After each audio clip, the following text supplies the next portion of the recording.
Greetings of peace, love, and harmony. I am MandisaMosi, and let's get right into it.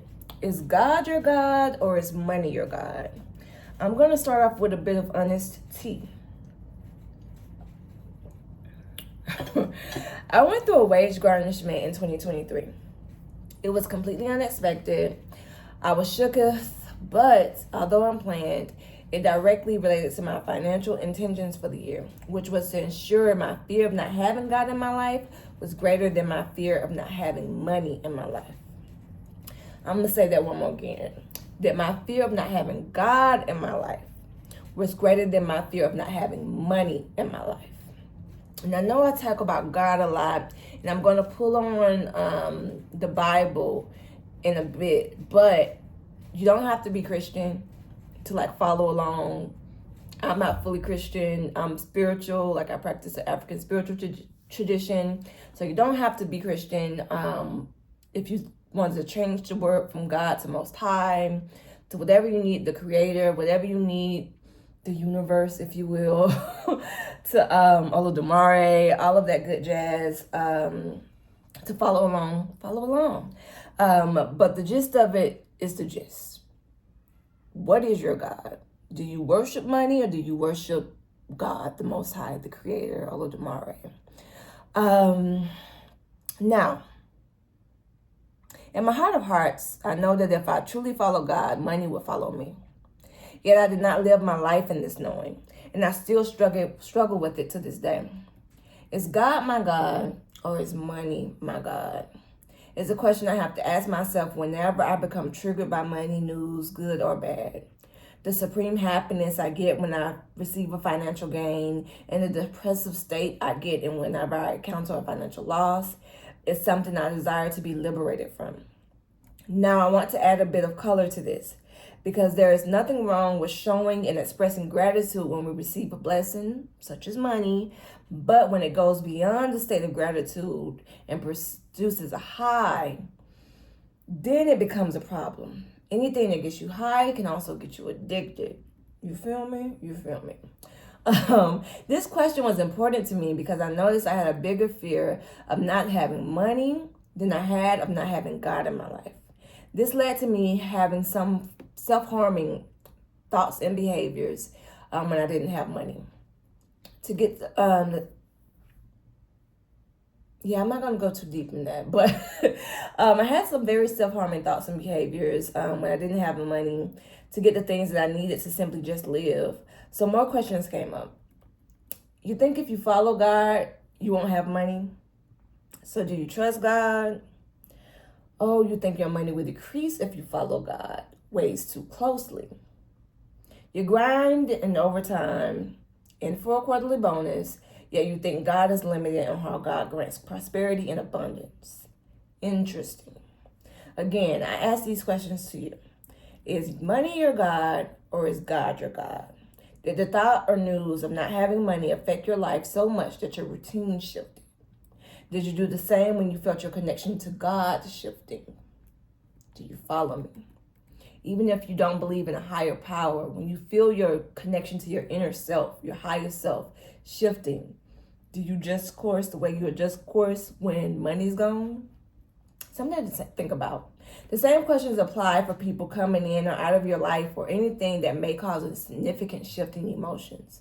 It is important to note that people will people, life will be lifing, but God be Godin' always. You give your power to whoever and whatever you give the most attention to, and whoever or whatever controls your emotions. We are afraid to say certain people's names. You be like, the powers that be, the man, the government. But God said only to fear God. If we fear man, then whoever they are become our God. Isn't it interesting how our money even has, in God we trust on him? Who is your God? Buckle in because we are about to get deep. And how did in God we trust first get imprinted on our money? The short answer is slavery. The long answer, Time Magazine has an article, you can find it in the link in the description, where they break down how in 1814 Francis Scott Key wrote a final stanza to the national anthem. Side note, the national anthem has a stanza about lynching people in it. But anyway, in this particular video, we're talking about how in the final stanza it declares, "In God is our trust." A half century later, the Civil War ensued where the United States of America had a lot of uncertainty. A Pennsylvania Baptist parson by the name of M.R. Watkins petitioned Treasury Secretary Salmon P. Chase, arguing that if the U.S. were to be shattered beyond reconstruction, the Union should leave behind coins that acknowledge its dependence on God. Chase and Abraham Lincoln agreed, and in 1864, the country emblazoned "In God We Trust" on the coinage. Interestingly, the Civil War changed money as we know it. It is when paper currency was introduced. The Union and Confederacy even had separate currencies. This led to inflation in the South because the money wasn't backed by anything. Sidebar, the Confederacy was only established for about 4 years. So this deep heritage that current Confederates, or whatever they call themselves these days, claim to have is a lie. Another sidebar is I know that current Confederates claim that the war wasn't about slavery, but that is also a lie, and that is because the catalyst for Abraham Lincoln becoming president was that he was opposed to slavery, and that Southern states did not like that, and they actually elected to separate from the Union. 11 of them, when Abraham Lincoln became president, separated from the Union between 1860 and 1861, and to form the Confederacy. That's the backstory on that. Lincoln refused to see the Confederacy, though, as a separate from the United States of America. So, ta-da, the Civil War ensued. So between 1861 and 1865, with the Union eventually winning, this put an end to slavery. But what remained were the words, "In God We Trust," on American money. Over time, there have been back and forth about whether or not it should be removed. For instance, in 1907, Teddy Roosevelt was like, "Listen, it's coming off the gold coinage. We're not doing "In God We Trust" no more." But it was a large public outcry ensued, and so Congress put a stop to that change, which makes me wish that when large outcries happen in these days, Congress would put a stop to stuff, but, maybe we'll get there. Then in 1955, the phrase was ordered to appear on all paper currency, and a year later, the phrase became a national motto. Side note, also in 1954, "Under God" also got added to the Pledge of Allegiance. Fun fact. In the 70s, there was another surge of people wanting the phrase removed, namely an atheist by the name of Madeleine O'Hair, among others. Today, separatists of church and state seem to be in agreement with a retired Supreme Court justice who wrote in 1983 that slogans such as "In God We Trust" have lost any true religious significance. But words mean things, don't they? Although life makers believe that the phrase "In God We Trust" has no religious strength, I would surmise that words mean things, and that money has become the substitute for God. 1 Timothy in the Bible states that for the love of money is the root of all evil. But what is love? Well, life has taught me that the opposite of love is actually fear. And in my quest for the search for the meaning of love, my favorite is what Bell Hooks wrote in her book, All About Love. I have 2 of these books, by the way. It's a long story. We might get into it later, but I'm not sure. She states that love is an intentional action and choice. An intentional action and choice, not just a feeling. So when people say, "I just fell in love, and I don't know what happened, it came out of nowhere." Well, it actually encompasses care, affection, recognition, respect, commitment, trust, and open communication. So in other words, love is an action word. I would argue love is an action word, and Western society has bred us to love money.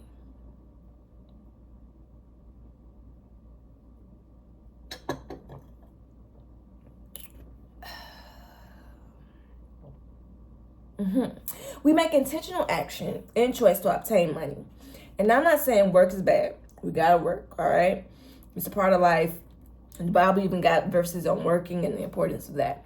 But there are thousands of people who do things they don't love, sometimes even illegal, simply for their love of money. And at times the need for money. We'll get into that a bit later. They don't need it. Some of these people who do it for illegal reasons, they don't necessarily need it, because we're also going to get into greed. They simply want more of it. There are lists like the Forbes list and several videos on YouTube that highlight the lifestyle of the rich and famous, causing us to give care, affection, recognition, and respect to the people who have money, and thus money itself. This forces us to be more devoted to work in obtaining this success than we are to cultivating a healthy relationship with God or even ourselves. On the dollar, it has "In God We Trust." But who is the dollar proclaiming as God? Is it the dollar itself? The society even fosters open communication with God. Money. Through online apps, easy access to money, early access to money, and the list goes on. I know what you're saying. We need money. And we do. And no one understands it more than someone who has recently lost their job, me, returning from FMLA, and someone who also grew up in an impoverished community. My relationship with money has been trial and error. I came from the bottom, basically, and I was never learned to truly have a healthy relationship with money. My mama tried, but there's only so much a person can do when they themselves have an unhealthy relationship with money. So I have lived most of my adult life in debt and living paycheck to paycheck, trying to figure it out like the rest of us. This wage garnishment, though, experience made me realize money was my God. I also worked hard for my wages, like hard, grind. You never seen somebody who worked so hard for the man the way this girl right here has.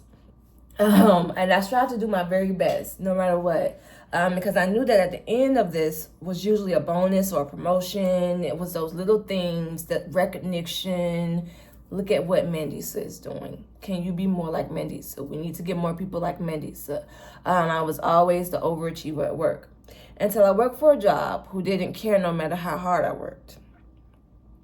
I got burnt out and eventually had to go on FMLA to take care of my mental health. And receiving only 60% of my income forced me to detach from money completely and develop a more healthy relationship with money, with spending, I'll say.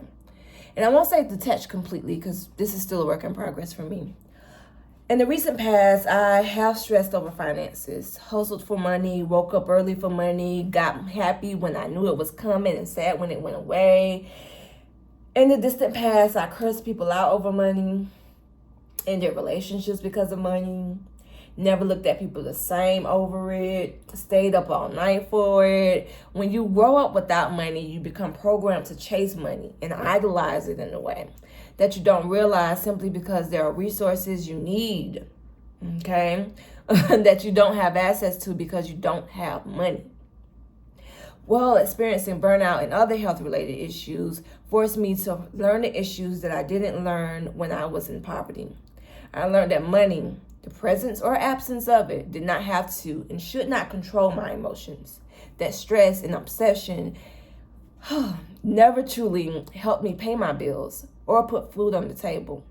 I learned how to regulate my emotions and gain complete acceptance and understand that money is energy to align with and not a tangible thing to be gained or acquired.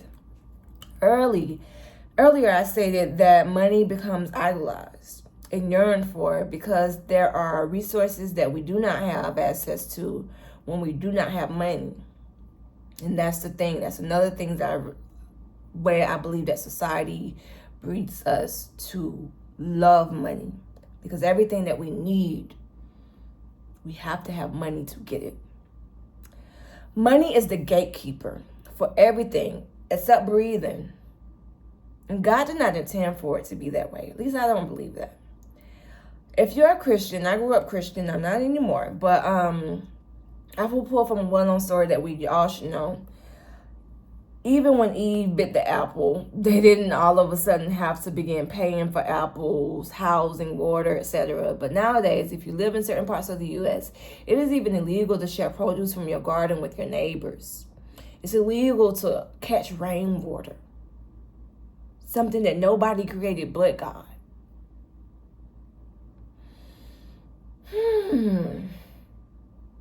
And it's even illegal to have more than one fruit tree growing in your yard in some states. And please do not get me started on how the U.S. has intentionally planted male trees so that there are no trees bearing any fruits. So those allergies that people be getting, they could be decreased if only. But I digress. Food, a natural resource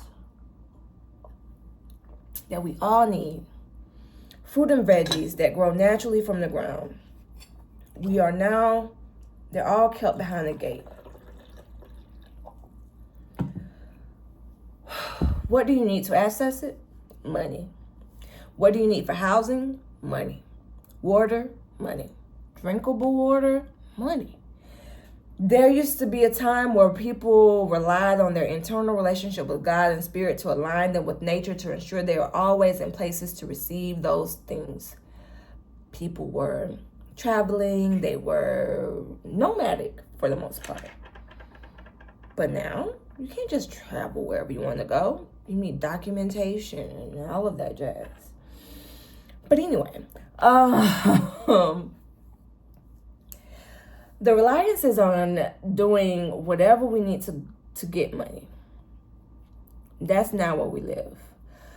That's not where we reside. It's not on residing on our internal knowledge, our internal compass. It's on what do we got to do to get money. Is it applying for more jobs? Is it hustling? Is it whatever? We're not striving to get closer to our inner selves, not closer to our spiritual court, God, or whatever you may call God, not even closer to each other.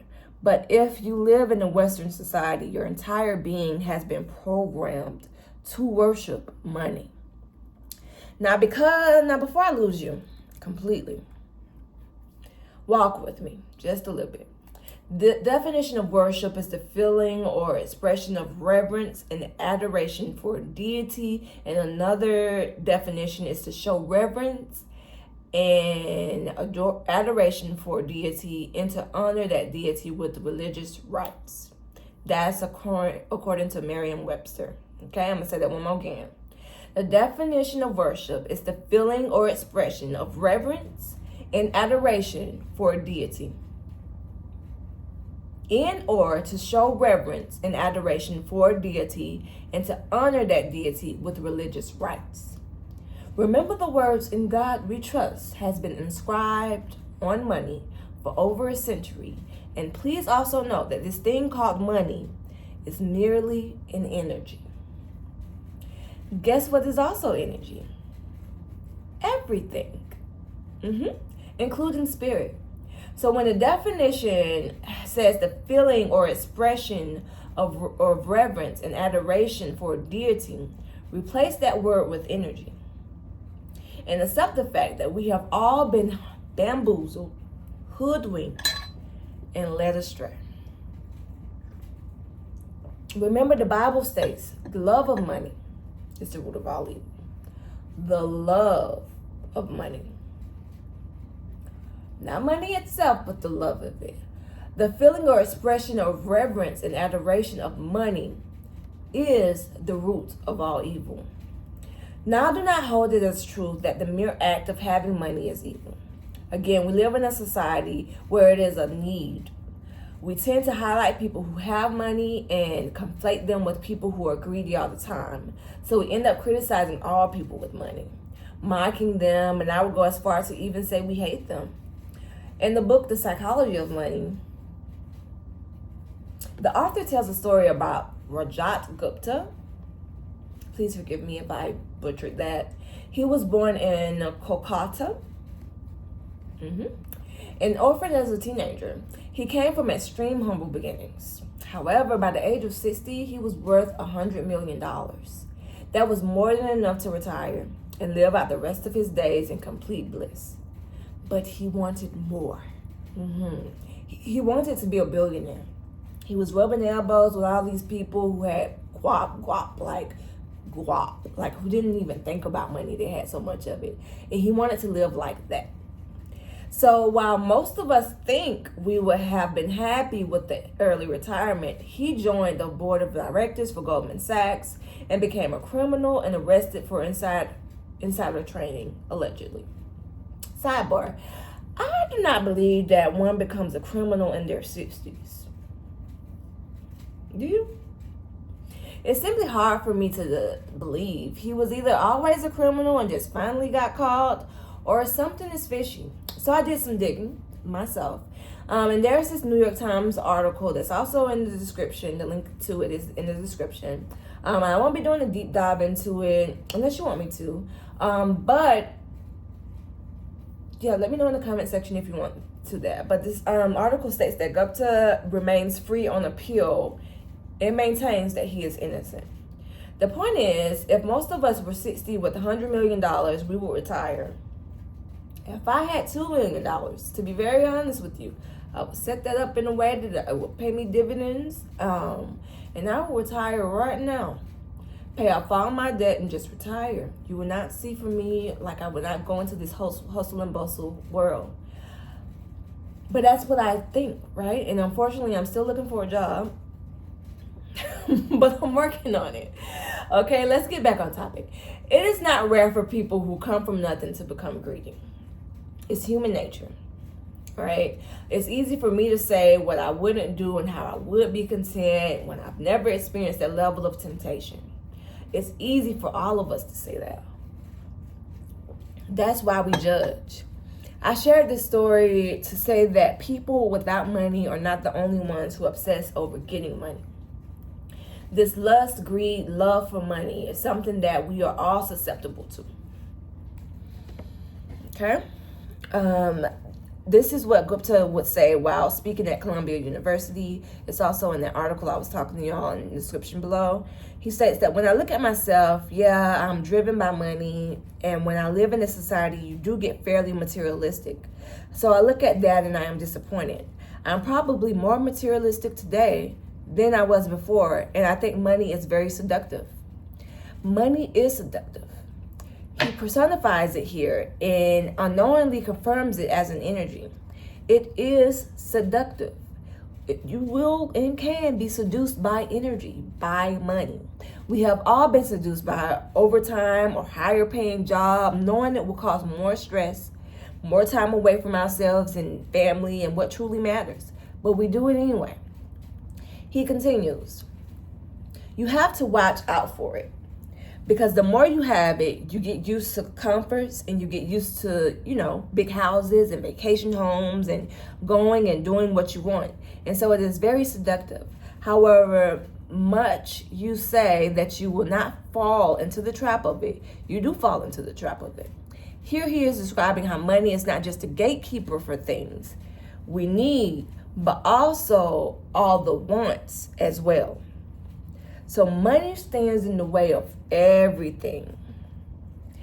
Not God in this society, but money stands in the way of everything. That's why how money has been structured.